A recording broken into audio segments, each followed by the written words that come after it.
nyine bashizweho nyine wenda abagomba kubikora bitewe amategeko nyine ariho mu Rwanda, akaba atakuzana ngo mubane cyangwa akaba atagukurikirana icyo waba cyose cyapfa no kuvuga ati biriya narabikoze, akatakurikirana life yawe. Ese ko mufitiye plan nk'abo umubyeyi we mu myaka izi agomba kwiga akarangiza ishuri. Ikindi nashaka kumwigisha kudija kwa umudiji, kwa yuko agomba kwiga kudija akaza kwimihana. Njye nibyo nari naramubwiye ko azi kudirimba, ariko ntabwo namujyana muri studio zirahenda n'iki. Ikindi gihe cyo shoboye no kuba umudiji ko ranjye akenshi mbona nyine aboro wo kujya kudija, navuga ati yatwajyana mbere wenda yo kujya njeho akajyaho agakubita niho bamumenyera ko ranjye bwa mbere mvi Musanze nzi Kigali nakunda kujyana na DJ Brian. Naje mfite abantu bazi, ariko akenshi nakunda kujyana na DJ Brian ku ma stage tugatwika. Nawe nashaka kugira muhe iyo opportunity byo tujyana abanze kuri stage akubite abantu bagende bamumenya gutyo, ko nubwo nge ndo mu DJ akenshi na hari igihe njya mbona akazi ko nkakihera abandi, ko nge nkunda akazi gahenze cyane, wenda nabona nk'ako ka makeya nkaba nakamukubita bakajya kugakora, ntawe nta murimo yasuzugura, nta mafaranga nyine ajya asuzugura tu. none se ko muri shop mushaka kwinjira shop Queen ashaka kuririmba? aranabizi kuko yaririmbaga muri korali kera, aho aboro yabaga muri famille yaririmbaga muri korali.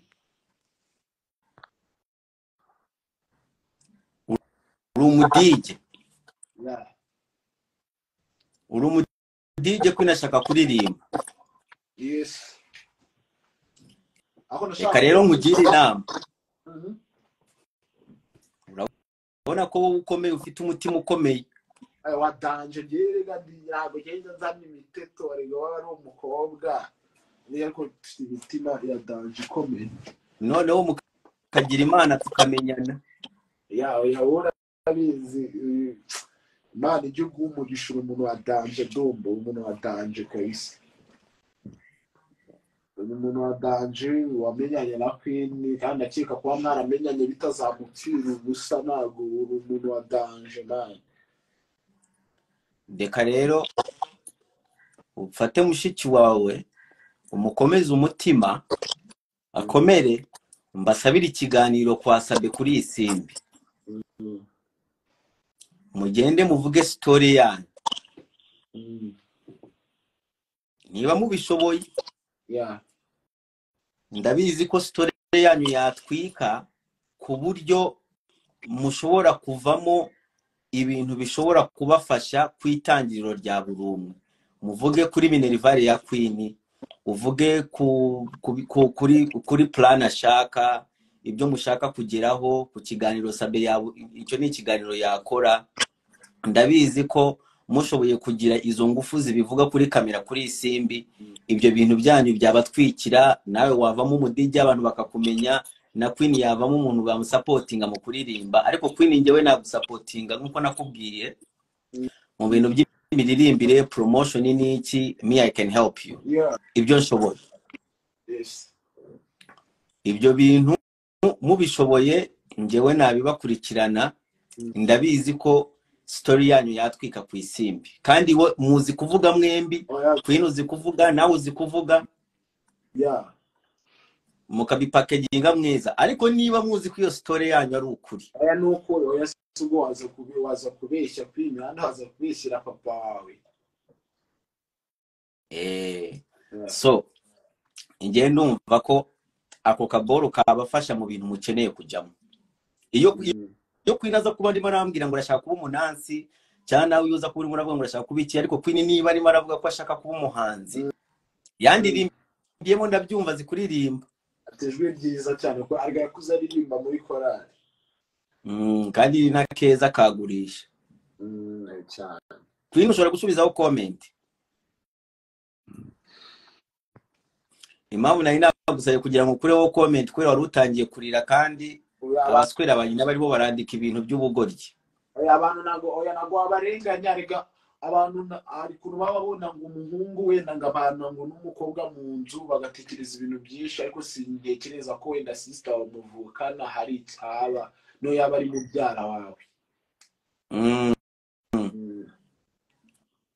Ewan kabisa mufite story ingewe ubu ngubu nta bindi nkeneye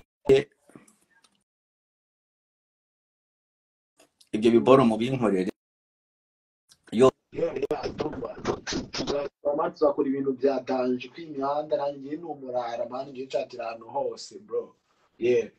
ndabikunda kubuvuga kuri umurara mani bya danje kw'imihanda uzabaze bajamari barabizi n'umurara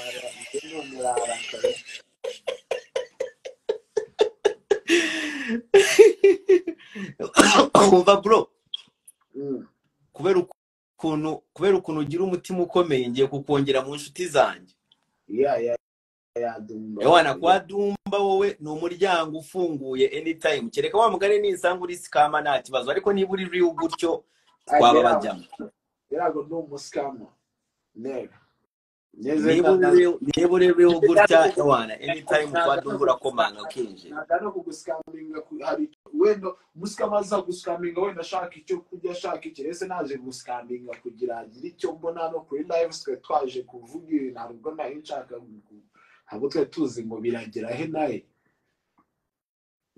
cyari abaye umugore wa Dumba ngo ubaye umugore wanjye tayari. Sawa man reka mbareke kuri live maveho kana kakarayivu karangiye nta kintu mugikakoraho karangiye n'ubundi byo mwagomba kuvuga byarangiye. tuzakora live ya danger dutwike ubundi turaza kuvugana we muri DM muvugane na Sabe mubwire story yanyu andebe niba ashobora kubaha ikiganiro nabaha ikiganiro ibizaba mu kiganiro kizaba ku Isimbi tuzagaruka live hano tubiganireho aho ngaho muraba mubonye aho mucamani agatwiko kanyu karaba gatangiye. Nukuvuga ko Queen wowe genda utegure Instagram yawe shireho amafoto ugiye gutwika. Kugira ngo bagutwika cyane mugayinda burayishimye aracyari mararira ari gupfuneka yagena abaru gupfuneka no Sheriva y'umpekizo basugenda namarira ariko usibye ko wenda igice wenda bamukomerekeje ariko kw'imihanda ugomba gukomera kandi atekereza nawe ashobora gusanga ari ubwa nyuma arize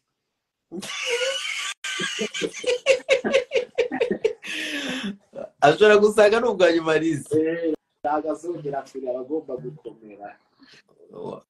Queen ngwino makabizo basugende vai byo ko kuniko chon vai makabizo reke ibintu byo kwirizariza kabizo kama yani makabizo ugende oya uri kubuze akabizo buramaze kurira kabizo urangiye kurira kwi ni ngakwa kundi wabwira ngo umwana ari kuriruka mu byati ngaho kwi urabona ko abakobwa bose nasigaye mbita abafana abakobwa bose nabise abafana bose kubera wowe abandi bakobwa ni abafana abandi bakobwa bose ni abafana kwi ni wowe nyira kabizo basuvuge bye gira gutyo ngo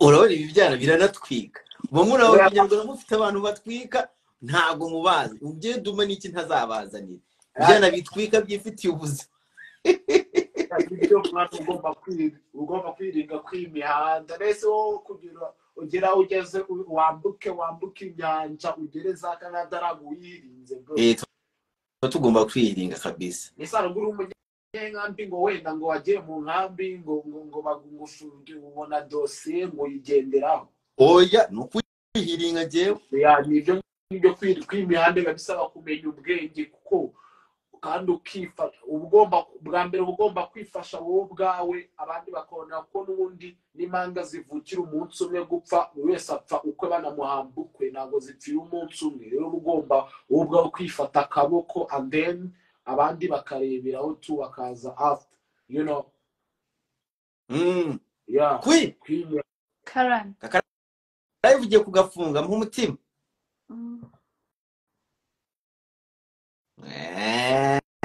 Abanzi baganye. Bye. Mwa. Turi kuri live turacyariho guys. Tujya kubasezera. Ninde? My God. Bani hatari abantu muvuga. Mwe muvuga ubugambo mutazi nenda kuzabakanda. Guys, mweze neza. Guys, ndabakunda cyane sibyo. I love you so much. Tugiye kwambara dusohoke. Turebe uburyo hanze hameze basi. Tugiye kwambara dusohoke turebe ibyagize. Tugiye kwambara. Nawe ugabanya kwambara kuri live. Gusa si nambaye gusa. Reka genda ndafite six pack baba bagomba kumbona. Rata sifite six pack igihe baba bagomba kumbona ko ndi umusore ntago ari edit. Yeah. Ntabwo genda ruri ibyuma kuko ngenda umukozi ndakora ntabwo nerura ibyuma ntabwo mbona umwanya wo kujya muri gym ariko abdominal du sport du physical ndadukora utuntu nk'utwo. Yeah. Thank you. Yeah, mwakoze ku joining live maturabakunda guys. Mu throwing a queen abantu mudafrowing a queen mufite ikibazo mwajye muri kishaza mu throwing muri queen ndabakunda rata kandi happy new year muri kuri live mwa throwing undi mwana mufite ikibazo abantu mushaka kurya show muze tugende. I love you guys, happy new year. Tubwira aho byabereye. God bless you.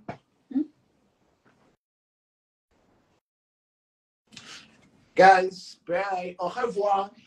I love you guys. Ngenda bakunda cyane. Bakunda barabazi. Amazi basi. And happy new year, yeah. Oya njye ntabwo nasinze mwana njye nanzoga. Nanzoga tunywa man. Nanzoga tunywa twebwe rero. Turasenga bro. Tuzane Bibiliya ati